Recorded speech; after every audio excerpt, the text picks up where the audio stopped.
সাহেবকে জানিয়ে দিতে চাই, আপনারা যদি আমাদেরকে, এই নারীদেরকে এলাকার গুন্ডা মাস্তান দিয়ে ফেসবুকে কমেন্ট করিয়ে বাধাগ্রস্ত করতে চান, তাহলে মনে রাখবেন বাংলাদেশের জনগণ ছুঁড়ে ফেলে দেওয়া শিখে গেছে। নারীদের প্রতি কোনো ধরনের অবমাননা বাংলাদেশের জনগণ মেনে নিবে না। ইলেকশন কমিশন স্পষ্ট করে জানিয়ে দিতে চাই, বাংলাদেশের জনগণ পক্ষপাতিত্ব ভুলে গেছে।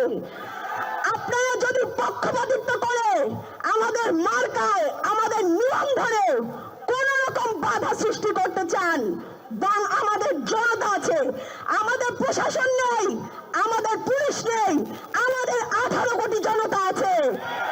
এই জনতা এনসিপির জন্য রাজপথে থাকবে।